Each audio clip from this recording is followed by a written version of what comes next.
Hello and welcome to Bedhead Books.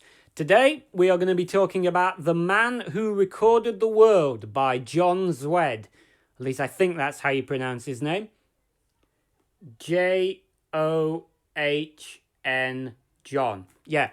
This is a biography of American folklorist Alan Lomax, who was active from the 1930s to the 1980s, working with artists such as Leadbelly, Woody Guthrie, Muddy Waters, Bob Dylan, Pete Seeger, as well as remaining a very active face and voice on the New York folk music scene. My father went to the university with those ideas in his head and then raised me to them. So to start off, we're given a little bit of background of Lomax's upbringing in Texas. Lomax's father, John, was already a very active folklorist for the Library of Congress before Alan's birth, where he would travel around America to prisons and farms and preserve the songs of the American workers. So they would sing folk songs that they knew and that would get them through the day.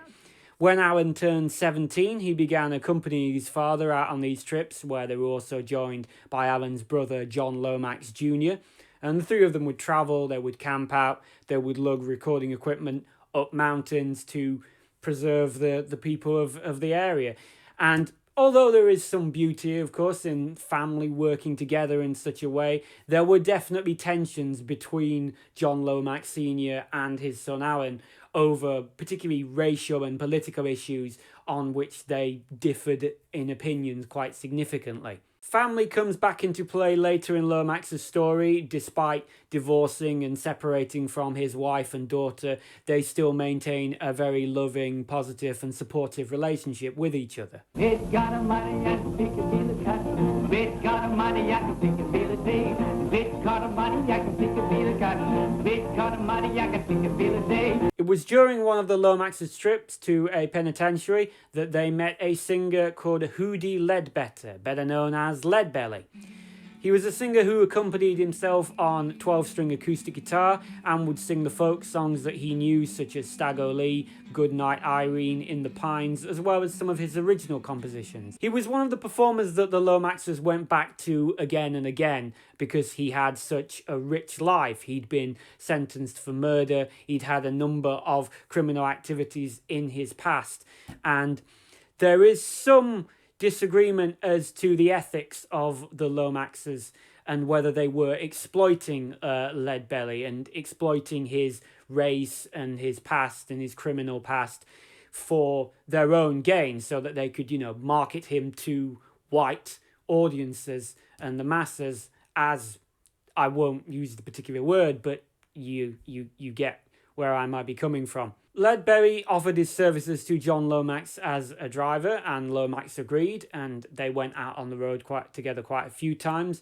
When John retired, Alan continued to preserve Leadbelly's songs, including on the then new medium of reel-to-reel tape recorders. Prior to that, they'd been using wax cylinders and shellac discs.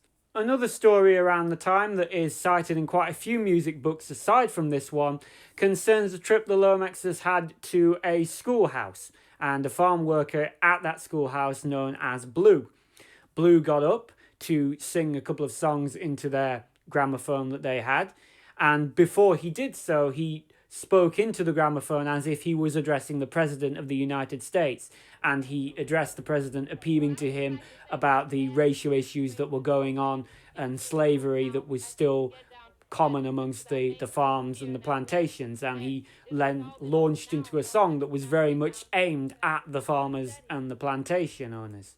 You think about 20s and 30s America, and you think about it as the age of communication. What better way to communicate with people than music? These recordings really did show the darker side of America and what was happening in the South, contrasted with what was happening in the big cities in the 20s and 30s, the roaring 20s and the jazz scenes, everything going on there that wasn't quite as sunny as it might seem.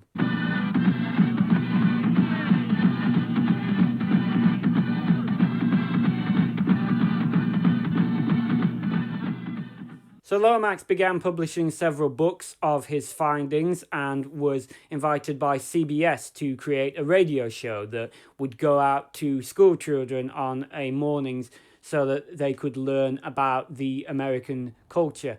And he would have a script that he would write for the performers that he would fit around the various songs, and the people he worked with included leadbelly, Woody Guthrie, and Pete Seeger, who he'd met through his father Charles Seeger.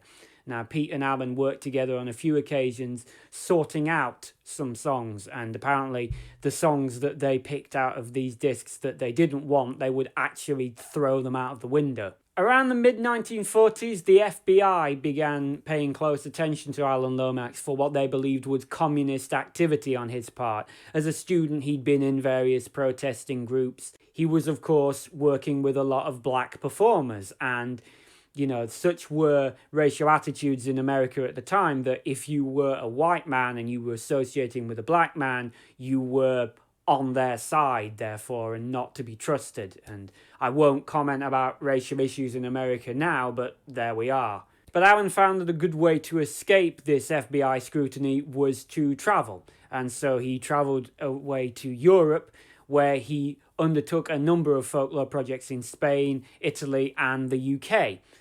In some cases, he met with resistance from their equivalents of the Library of Congress, but in the UK, he was very active, doing quite a lot for BBC Radio.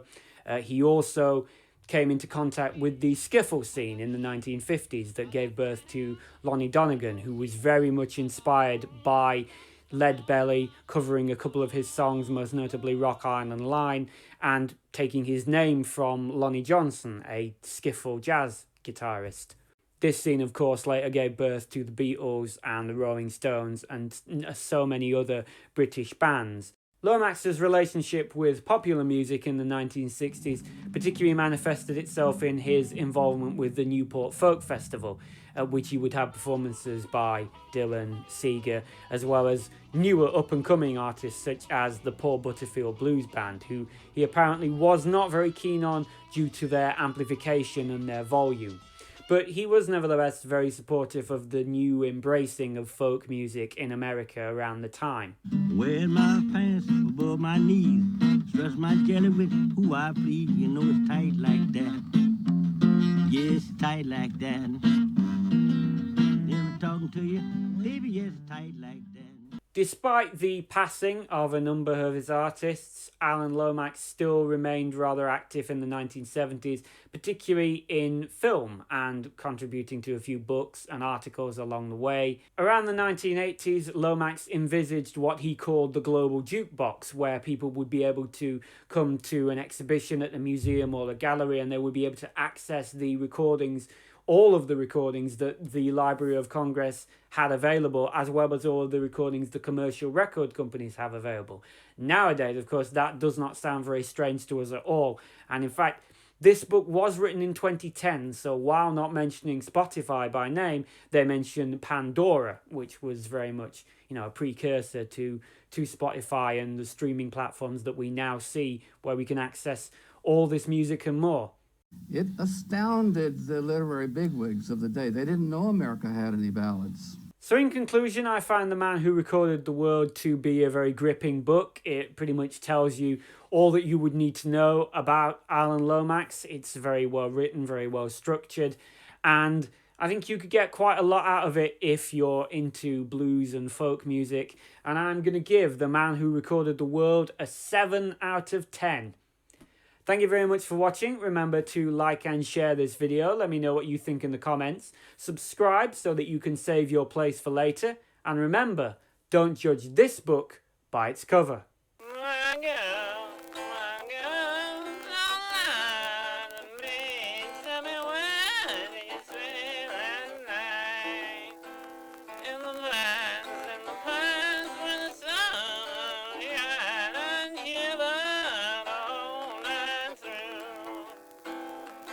Girl.